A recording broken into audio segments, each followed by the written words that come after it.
Hey guys, it's Paul from Pixel Pictures, and before we get into today, I just want to say Happy Star Wars Day.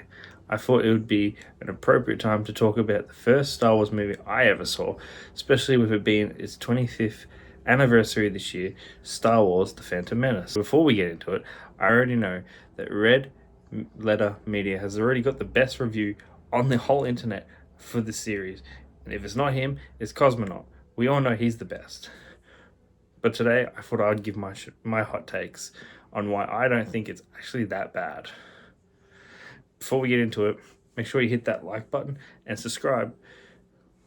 Let's get into it.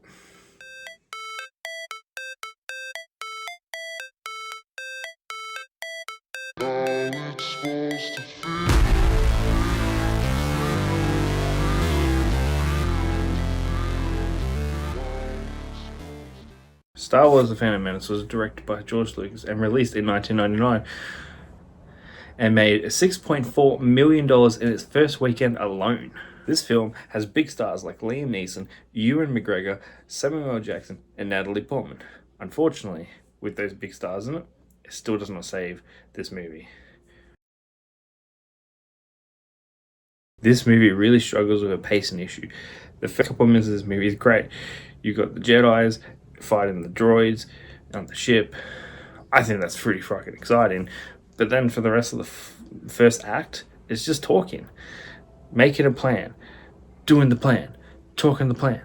And this kind of just repeats for about an hour until we get something actually exciting. The only pod race in this whole series that we see. But after that exciting 10 minutes screen time, we're just back to dialogue. We're just back to boring, bland dialogue. We get to the actual war part of this movie, where the people of Naboo team up with the Gundams to fight off the droid armies, which is actually quite exciting for the last 15 minutes. I believe the $115 million it cost to make this movie went all into making the set pieces gorgeous, the big cast, the amazing compilation by John Williams, who actually saves this whole film. Just listen to some of this music, guys.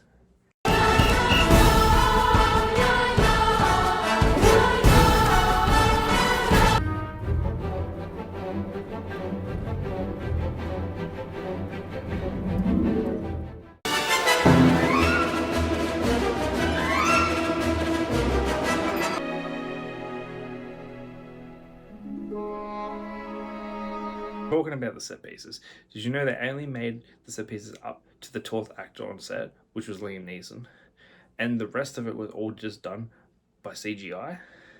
Pretty fun fact. One of my favorite Sith Lords of all time, Darth Maul, makes his first appearance in this movie with a whopping 8.5 million screen time and one of the best lightsaber duels in the whole series. You can't change my mind. Qui-Gon Jinn, Obi-Wan versus Darth Maul. Mwah. Cinema magic. But did you know that George filmed two different death scenes for Darth Maul?